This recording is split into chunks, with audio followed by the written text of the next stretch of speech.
सच्चाई है कि जब आप पासपोर्ट की ग्रेडिंग इशू करते हैं तो वो आपका जाहिर करता है कि आपका नेशनल पावर कितनी है। उसमें आपकी economic condition, security condition, terrorism के साथ आपका किस प्रकार का एक प्रकार से ताल्लुकात है। इसके साथ साथ आपका ये देखा जाता है कि आपकी पॉलिटिकल स्टेबिलिटी है।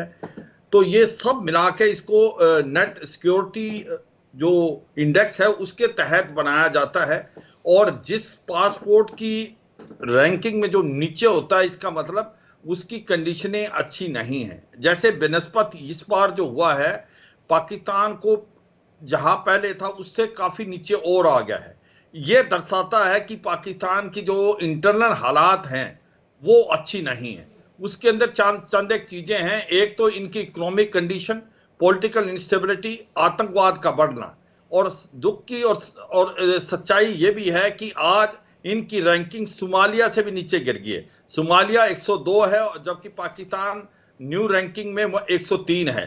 तो मुझे लगता है कि यह दर्शाता है कि पाकिस्तान की जो पासपोर्ट है वो इतना कमजोर हो गया है कि जब वो कहीं जाएंगे पाकिस्तानी, तो उनके ऊपर आप पूरी सिक्योरिटी चेक होगा, उनके वीजा मिलने में प्रॉब्लम होती है। और वो बिना जो फ्री वीजा जिसको बोलते हैं, जैसे नंबर 2, 3, 4 जो आगे कंट्रीज हैं, वो बहुत ज्यादा कंट्रीज हैं जो वीजा फ्री आपको आने देते हैं। मगर आपको एक ही चीज कहनी पड़ेगी कि पाकिस्तान की जो सिचुएशन है आज के तारीख में, आज उसको कोई भी एक प्रकार सीरियसली नहीं ले रहा। उनका पासपोर्ट और उनका की कंडीशन इतनी खराब होती जा रही है। आज वो सोमालिया से भी नीचे आ गए हैं। वो सोमालिया देश जहां पर जब से सोमालिया पैदा हुआ है वहां पर इंटरनल डिस्टर्बेंस हो रखे हैं। इसका मतलब क्या सोचेंगे कि आज इनकी हालात इतनी खराब है। और वो है क्योंकि तहरीक तालिबान पाकिस्तान टेररिज्म में इनके साथ लड़ाई कर रहा है।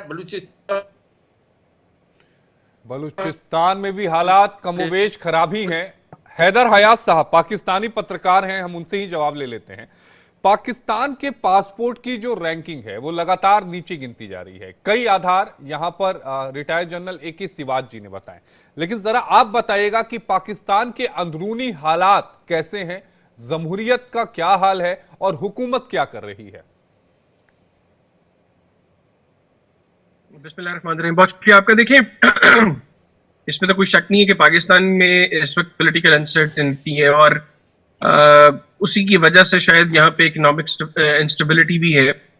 और जहाँ तक बात है ये पासपोर्ट रैंकिंग का, ये जिस तरह अभी जनरल साहब बता रहे थे कि किन किन चीज़ों की बुनियाद के ऊपर ये रैंकिंग्स जो हैं ये की जाती हैं, ये बात दुरुस्त है कि पाकिस्तान के अंदर गुज़िश्ता 2-3 साल से जो पॉलिटिकल इंस्टेबिलिटी है उसकी वजह से जो इकोनॉमिक डाउनफॉल आया है उसका बड़ा इम्पैक्ट इन सारी चीज़ों पर भी है, इंक्लूडिंग ये जो पाकिस्तान की जो पासपोर्ट रैंकिंग ये मुसलसल जो है ये डाउन हो रही है।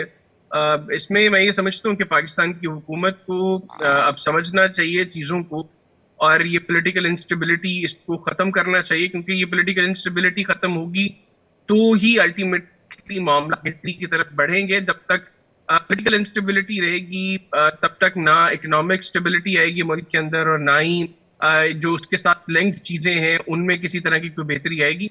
तो एज ऑफ नाउ चीज़ें पॉलिटिकली बहुत बेहतर नहीं है, लेकिन शायद किसी एंड पे इस चीज़ की अंडरस्टैंडिंग डेवलप होना शुरू हो गई है कि इनको अब बेहतर करना पड़ेगा। और उस हवाले से हुकूमत और जो कंसर्न जितने भी सेक्टर्स हैं उन्होंने तैयारी कह लें कि करना शुरू कर दी है मामला को बेहतर करने की।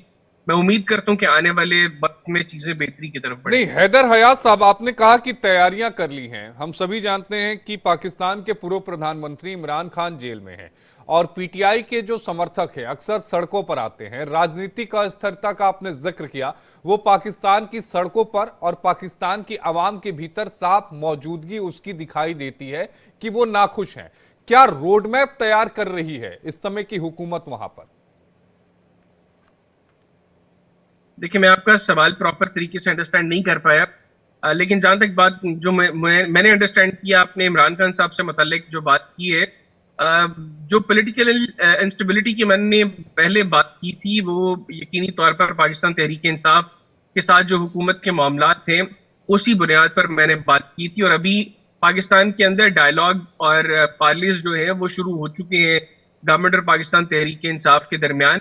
और मैं ये समझता हूँ कि अगर बेहतर तरीके से मामला को आगे बढ़ाया जाएगा उन डायलॉग्स के अंदर, तो आने वाले वक्त में पाकिस्तान तहरीक इंसाफ के एंड पे जो कंसर्न्स हैं वो भी एड्रेस होंगे और अल्टीमेटली मुल्क में पॉलिटिकल स्टेबिलिटी आएगी।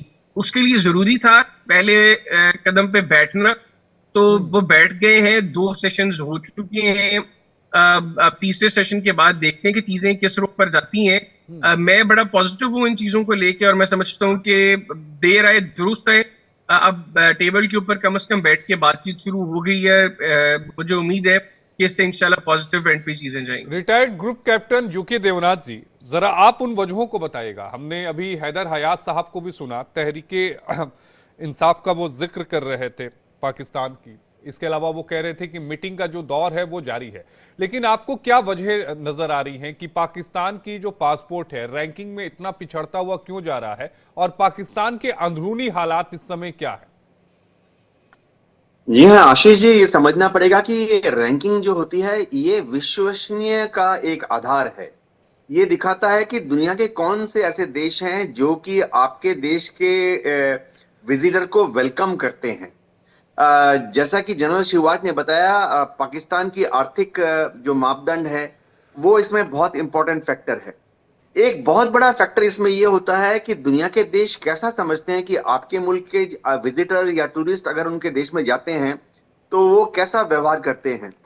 जब वो जाते हैं ट्रेड के लिए, इंडस्ट्री के लिए या एज ए टूरिस्ट जब जाते हैं तो उनकी क्या मानसिकता होती है, क्या वहां पे कोई क्राइम कमिट करते हैं, वो क्या वहां पर थोड़े थोड़े पैसों के लिए लोगों से उलझ जाते हैं, क्या वहां पर वो खुल के हेल्दी डॉलर्स पाउंड्स खर्चा करते हैं, और सबसे बड़ी बात अपना वीजा खत्म होने के बाद क्या वो उसके पहले ही रिलायबिलिटी के साथ अपने देश में वापस आ जाते हैं। पाकिस्तान को इस वक्त जो 103 की रैंकिंग मिली है, महज दुनिया के 33 देश ऐसे हैं जो कि उसके लोगों को वीजा आसानी से वीजा फ्री एंट्री देते हैं। ये दर्शाता है कि उन मुल्कों में पाकिस्तान की जो हाई कमिश्नर है या पाकिस्तान की जो एम्बेसी है वो भी शायद ठीक तरीके से काम नहीं कर रही। पाकिस्तान के लोग अगर वहां जाते हैं तो कई बार वो कबूतर हो जाते हैं, जिसका मतलब है कि वो वापस पाकिस्तान नहीं आते हैं, गायब हो जाते हैं। भारत का भी ऐसा ही कुछ एक्सपीरियंस है पाकिस्तानी विजिटर्स के साथ। हर साल हजारों की तादाद में पाकिस्तानी भारत में आते हैं वीजा लेकर, और जब उनका वीजा एक्सपायर करना होता है तब देखा जाता है कि उनमें से हर साल कुछ दर्जन गायब हो जाते हैं। कोई हिसाब ही नहीं होता कि वो हिंदुस्तान में कहाँ गए, कोई रिकॉर्ड नहीं होता कि वो पाकिस्तान में वापस गए। तो ये एक बड़ी बड़ी दिखाता है कि पाकिस्तान की स्थिति जरा दयनीय है, मैं तो कहूंगा कि हास्यास्पद है। कई तो मुस्लिम देश ऐसे हैं, कई तो अरब देश हैं, दुनिया में 57 मुस्लिम देश हैं। पर्शियन गल्फ के आसपास और पश्चिम एशिया में 18 अरब देश ऐसे हैं। इनमें से भी कई लोगों को, कई देशों को यकीन नहीं है कि एक पाकिस्तानी जब उनके मुल्क में जाएगा तो एक अच्छा टूरिस्ट या अच्छा विजिटर बनेगा और 100% कोई क्राइम नहीं करेगा और वापस आ जाएगा पाकिस्तान में।